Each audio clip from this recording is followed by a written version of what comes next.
Ryan Allen. Hey everybody, I'm back. This is the Archbishop Carroll. Archbishop Wood. Girls basketball game. Archbishop Wood is up by 10, 34-24.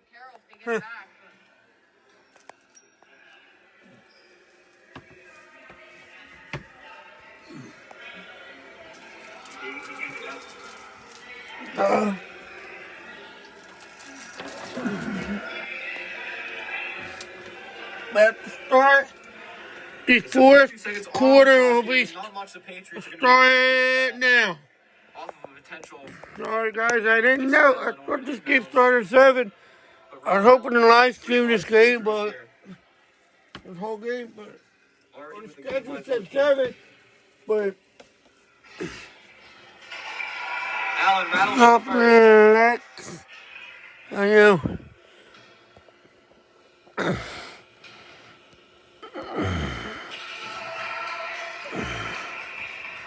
As a freshman, Allen was honorable mention on the All-Catholic team. Last year, she was a first-team All-Catholic player. That's when those offers really started to...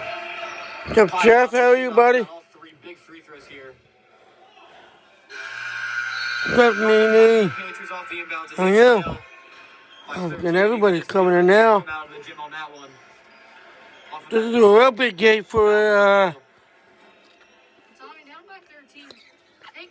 Wood. What is up? 37. 24 now. Up at 13 to start the fourth quarter. We're that defensive style. But when Wood gets a bucket, Carroll answers right back from there. Is Carroll going to need to... They're not going to be able to match Wood shot for shot here. They're going to need to get some buckets in a hurry. As I mentioned earlier in this broadcast, Carroll, with a loss here, still has an outside chance at the championship game. I was talking with Philadelphia Sports Digest writer John Nebels at halftime, and we were discussing a potential nightmare scenario for the PCO, as there could be a potential for a three-way tie for second place. What would have to happen would be Carroll would have to win out from here, beating West Catholic along the way. Wood would also beat West Catholic, and those losses, if West Catholic were to lose to Carroll and Wood, that would give them 4 losses. And then if West Catholic were to beat Cardinal O'Hara later this year, Cardinal O'Hara would then have 4 losses. That would leave 3 teams in tie for second with 4 losses, and from there it would go down to tiebreaker scenarios that we're not quite sure what they are at this point. Head to head, right? But that is Carroll's way to make the championship game with a loss here. But definitely an outside chance of that happening. But we still got 8 minutes to play here. Carroll's really going to look to respond, as this game would be big to have if they can mount any sort of a comeback here. As far as the schedule starts to start 7. Brooke Wilson, top of the key. But they're on just to see, and this game started at, I guess, 5 or 6. I don't know. Shoulder check from Ryan Allen, who really disagrees with the call. That's going to be her second. That's going to be the 5th personal on Wood. And if you're Carroll, if you can get Wood into foul trouble and get free throws, give you the bonus. Also, while stopping the clock, that is definitely what you're going to want to do there. And that handoff was mishandled, but it looks like Baxter fouled O'Neal. They're coming across, but no call. It's difficult to think that Grace O'Neal would have just lost the ball in the handoff there without any contact. That's what the Carroll fans were advocating for, but no call. And Wood basketball here. Allen now with those 17 points, a game high. It looked like Ryan Allen just looked like she kind of pushed her out of bounds, but no call. That's a little interesting there. Carroll parents not happy. First she held Doherty. Yeah. And then she kind of gave her a shove. Nothing major, but definitely could have been a foul call. Things are getting a little bit chippy here. Definitely, Tommy. It's a physical game in this one. Yes. Brooke Wilson. All right, Wood. Taylor Oriole now into double figures with 10. Carroll trails this one by 15. But you gotta agree. Taylor and Orioles, she's a good player. There's a kick ball by Oriole. It was a little bit Possibly of with Catholic League's MVP this year, so. But the refs say otherwise. We'll see if things continue to escalate further here as this game winds down. But Carroll trails by their largest number of 15.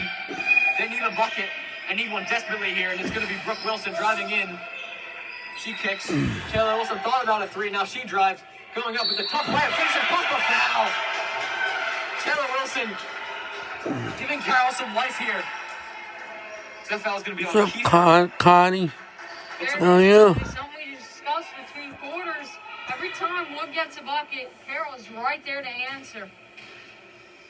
This time in the form of Taylor Wilson, who makes the free throw. Wilson converts with a good play after she had that nice. So, this is the. The third quarter is going to be a foul and a push on Brooke Wilson. And another questionable call. It's nice to have the parents here. You can really hear their frustration. But some calls here down the stretch that have really been interesting, to say the least. Allen with it in the corner. Lay long, an air ball from Ryan Allen, uncharacteristic of her given the night that she's had. Definitely Tommy. Carroll's going to take it the other way. It's Doherty to Taylor Wilson. O'Neal now. Go, go, go, go, go, go. Get the hands up. Get the hands up. Contested jumper there. Oh. Good job, good job. It's going to be Caitlin Oriole slowing things down here. Good job. Let's go. One should be in no particular hurry. Holding 12. And there's no shot clock. That's right. There's no, so they don't have to really shoot. Under 6 minutes here. All right, Mike. My man, Mike. This leads us in a little bit of discussion. So, Definitely Gary. the shot clock in the PCL. You know, the 30, we've been talking about it on previous broadcasts. It is very tough for teams to come back, especially even down something like 8 or 10, when the opponent can just pass around and waste about a minute and a half off the clock. Definitely would help. I think that the general consensus would be in the next few years that I know this has been discussed for a while now that a shot clock would be a good idea.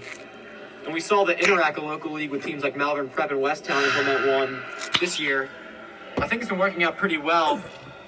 We also have to look on the financial side of things, as these schools would have to install new shot clocks that wouldn't be cheap. So that's also another thing you have to take into account. But nonetheless, it would just increase the quality of the basketball. As we say, a lot of these players go on playing in college, and just starting with a shot clock in high school would only prepare them more for that next level. You see Noelle Baxter's going to inbound here. She's committed to Kutztown, but she'll continue her college career. As Grace O'Neal falls down, Caitlin Oriole will lay in 2. She's got 12. 14-point lead for the Vikings of Wood. And tomorrow night, 24 hours from now, we'll be back here as Brooke Wilson gets a nice feed from her sister. Brooke is the first Carroll player in double figures with 11. As the Wood Vikings, the men's Woods Vikings will come into town with Sewell Dickens and company to take on the Carroll guys. That'll be a fun matchup that we'll bring you here on Patriot News Live. Carroll, this press is great, but you gotta watch Ryan Allen. Can't allow her to get free for an open 3.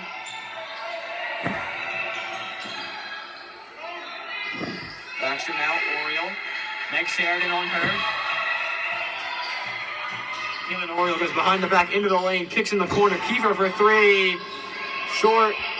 Rebound, big rebound from Brooke Wilson. Major Who's possession. arguably been Carroll's best player today. Doherty saves the pass. Under 5 minutes here, Carroll needs to score. Taylor Wilson driving in. She's fouled by Ryan Allen. Woodhull fights for it. It's going to be a jump ball. Coach Shields wanted a timeout, but no call. Sheridan definitely possessed the ball. And you don't see Coach Shields get that upset very often. So you can tell how much she disagreed with that call. She thought Sheridan had the ball. And Carroll called a timeout. But at least Carroll will now hold the possession arrow. This will be Wood basketball here. Yeah, that was an major. Take it to the hoop. Baxter. And she's Yo. and the Carroll fans disagree as Brooke Wilson picks up another one. Another controversial foul. Brooke Wilson picks up her third. Definitely very light. And these refs, You hope not. the refs are making some calls that On the other end here. these refs are not making some calls that they should always, they should make, but It's going to be a timeout by Coach McDonald. I know this is a tough job, but this has definitely been one of the more, let's just say, questionable officiated games that we've seen, girls or guys, this entire season. And I mean, there have been calls on both sides that have looked questionable, not just. tear up, ref! Tear up! Tear up!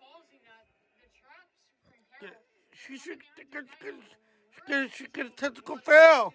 Kidding me? They are a physical team, but they were just weren't ready for two Carroll defenders to come out. You can't argue with the ref. Let him do his job. And really the most controversial in the night, that Sheridan throwing the ball looked like she possessed it for a good second. And as you said, Tommy, Coach Shields, not only doesn't get that heated that often, she was on the other side of the court basically arguing that ball. And you can tell from her angle, she had a very good view of that play. She would not have typically argued that unless she was pretty certain that Sheridan possessed the ball. It looked like from up here she did. Big possession nonetheless.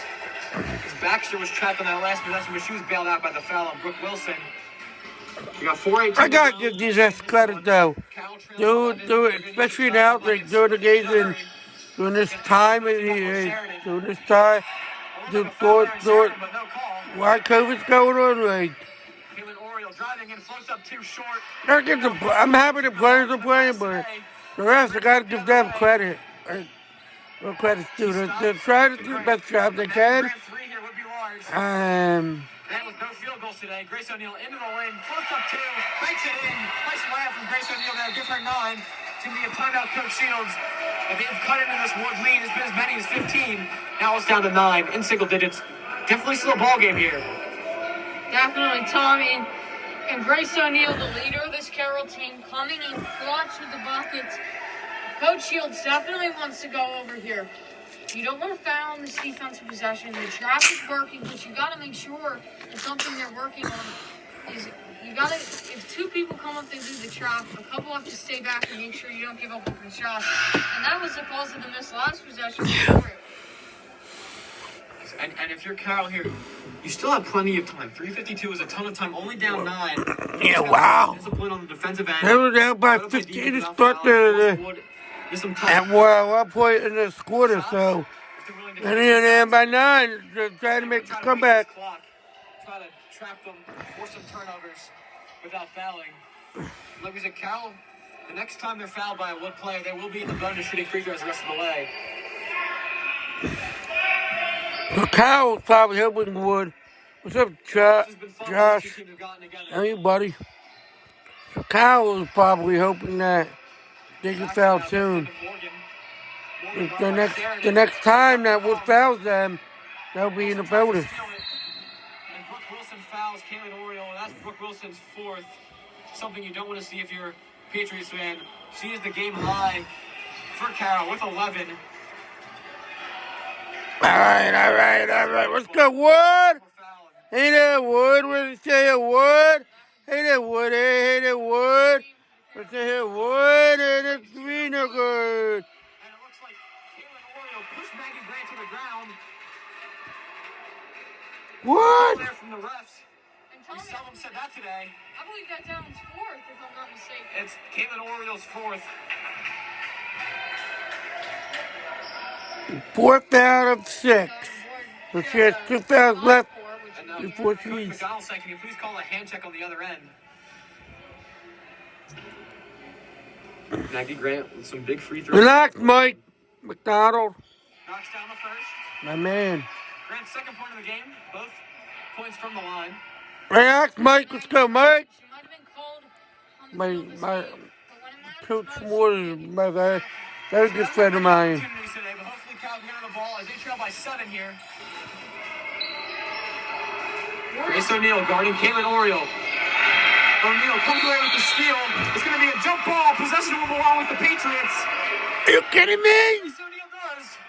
The first team All-Catholic, Drexel commit. Making a play when you need it most. Carroll trails by 7.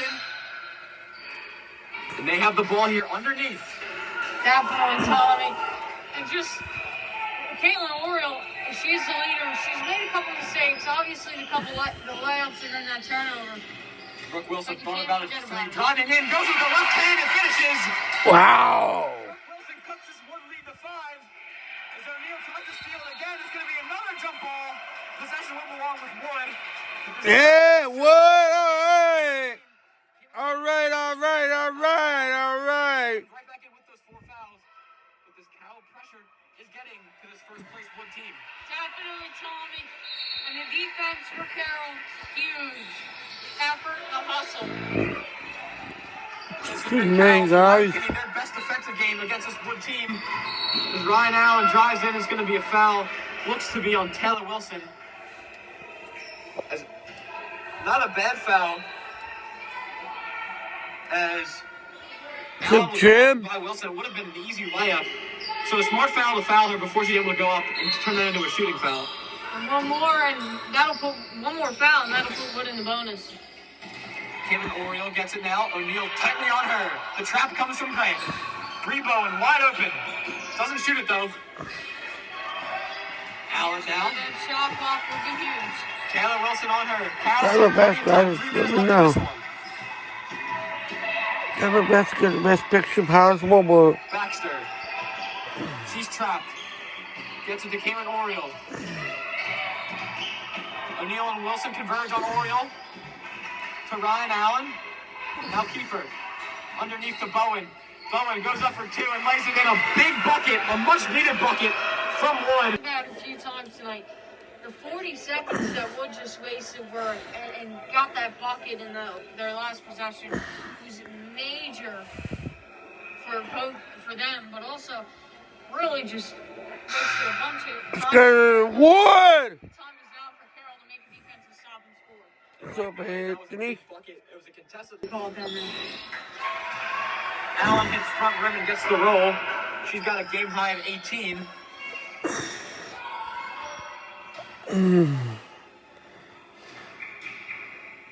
Come to Cole.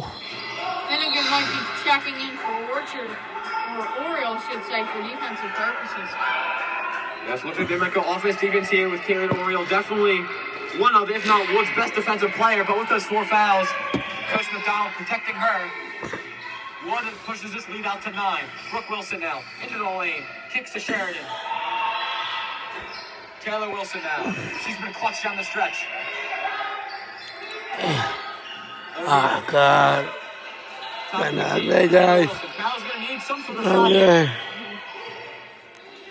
And it looks like it's going to be a push. She made some huge threes tonight, which kept Carroll in the game. Threes, some nice driving layups to the rim. Cannot be more impressed with the play of Brooke What's Wilson. up, Kelly? Doing all this as a freshman. Definitely. Earlier, she struggled out of the game.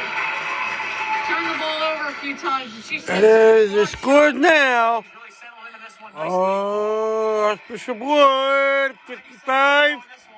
45. Archbishop Carroll, 38.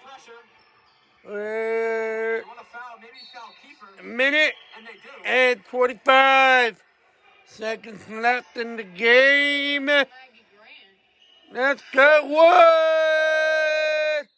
So Maggie Grant, the player, you're going to want to pick up that foul there with only one foul.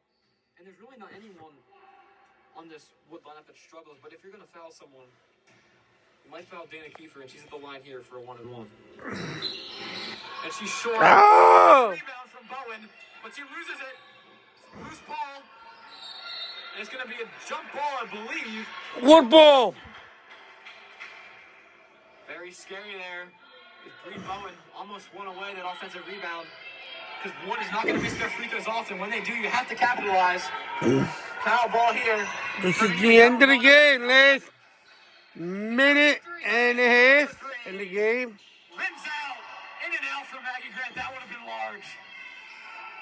somebody's going to have to check that rim after the game because that was going in. And Wood just throws the ball. Ah! Uncharacteristic from the junior Bree Bowen, who's been very solid this season. Last minute, 5 seconds left in the game. They give this possession to Carroll. O'Neal letting this ball roll up the court as much as it can. Now, Coach Shields is going to call a timeout with a minute 4 left in this one, but I believe it's going to be a long minute 4, Billy. Oh, yeah. Especially if Carroll makes their next shot.